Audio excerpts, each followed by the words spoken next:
Pulling அது எப்படி பண்ணுறது? காலை எழுந்ததும் எதுவும் சாப்பிடாமல் இதயம் வளத்தை வாயில ஊத்தி நல்லா கொப்பளிக்கணும், அப்புறம் அதை துப்பிடணும். இதுதான் ஆயில் புல்லிங்.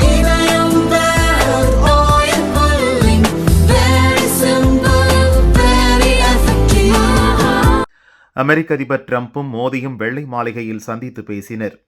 உலகமே உற்று நோக்கிய இந்த சந்திப்பு மூலம் அமெரிக்காவும் இந்தியாவும் நிறைய டீல் பேசி இருக்கின்றன. அவற்றில் ஆயுத சப்ளையும் முக்கியமான ஒரு டீல். இப்போதைய நிலைமையில் இந்தியாவுக்கு அமெரிக்காவின் அதிநவீன ஆயுதங்கள் தேவை. எங்களிடம் நிறைய ஆயுதங்களை கொள்முதல் செய்ய வேண்டும் என்று ஏற்கனவே மோடியிடம் போனில் ட்ரம்ப் பேசியிருந்தார். சீனா 4, 5, 6 என்று அடுத்தடுத்த தலைமுறை போர் விமானங்களை அறிமுகம் செய்து வருகிறது. வினோதமான ஆயுதங்களையும் தயாரித்து குவிக்கிறது. சீனா மூலம் வரும் சவால்களை எதிர்கொள்ள இந்தியாவிடம் அதிநவீன ஆயுதங்கள் இருக்க வேண்டும் என்பதை மறைமுகமாக ட்ரம்ப் சொல்லியிருந்தார். இப்போது வெள்ளை மாளிகையில் நடந்த சந்திப்பிலும் இது பற்றி இரு தலைவர்களும் விவாதித்தனர். முடிவில் அமெரிக்காவின் நவீன ஆயுதங்களை வாங்க மோடி சம்மதம் தெரிவித்தார். இதன் மூலம் பல நூறு கோடி ரூபாய்க்கு நவீன ஆயுதங்களை இந்தியாவுக்கு அமெரிக்கா விற்பனை செய்யும் என்று ட்ரம்ப் சொன்னார். குறிப்பாக எதிரி நாடுகளை தெரிக்கவிடும் F-35 ஸ்டீல்த் ஃபைட்டர் ஜெட் எனும் போர் விமானங்களை இந்தியாவுக்கு அமெரிக்கா வழங்க உள்ளது. F-35 ஸ்டீல்த் ஃபைட்டர் ஜெட் சக்தி வாய்ந்த 5ஆம் தலைமுறை போர் விமானமாகும். அமெரிக்காவின் லாக்ஹீட் மார்ட்டின் நிறுவனம் இதை தயாரித்துள்ளது. இந்த போர் விமானத்தின் முக்கிய சிறப்பு என்னவென்றால் வானில் மிகவும் தந்திரமாகவும் ரகசியமாகவும் சீறி பாய்ந்து வேட்டையாடும். எதிரி நாடுகளின் ரேடாரால் இதை அவ்வளவு எளிதில் கண்டுபிடிக்க முடியாது.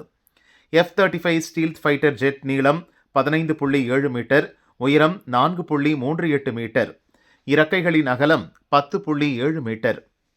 இயல்பாக இதன் எடை 13.3 டன். அதுவே எரிபொருள், ஆயுதங்கள், இதர பொருட்களை ஏற்றிய பிறகு 70 டன் வரை இருக்கும். மின்னல் வேகத்தில் சீரிப்பாயும் மணிக்கு 1931 கிலோமீட்டர் வேகத்தில் பறக்கும் வல்லமை கொண்டது. 8160 கிலோ வெடிப்பொருட்களை சுமந்து சென்று எதிரிகளின் முகாம்களை சுக்குநூறாக்க முடியும். ஒரே நேரத்தில் 4 ஏவுகணைகளை தூக்கி சென்று வீசும். குறிப்பாக 2 கைடட் ஏவுகணைகளை பயன்படுத்தலாம். அதாவது ரேடார் வசதியுடன் துல்லியமாக இலக்கை தகர்க்கும் சக்தி கொண்ட 2 ஏவுகணைகளையும் இந்த போர் விமானத்தால் வீச முடியும். இதையெல்லாம் தாண்டி F-35 ஸ்டீல்த் ஃபைட்டர் ஜெட்டில் 25 mm கேட்லிங் கன் பொருத்தப்பட்டுள்ளது. இது ஒரு ராட்சத இயந்திர துப்பாக்கி. இதை வைத்து ஒரே நிமிடத்தில் 3300 முறை சுட முடியும்.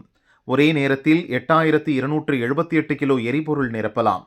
இதன் மூலம் இடை நிற்காமல் 2200 கிலோமீட்டர் தூரம் பறக்க முடியும். வானத்தில் எரிபொருள் நிரப்பும் வசதியும் உண்டு. இவ்வளவு சக்தி வாய்ந்த ரக போர் விமானத்தை தான் இந்தியாவுக்கு America தரப்போகிறது.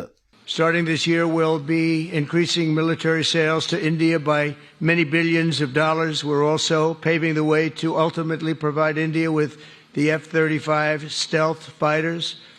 In 2017, my administration revived and reinvigorated the Quad security partnership. In our meeting today, the Prime Minister and I reaffirmed that strong cooperation among the United States, India, Australia, and Japan. And it's crucial, really, to maintaining peace and prosperity, tranquility, even in the Indo-Pacific.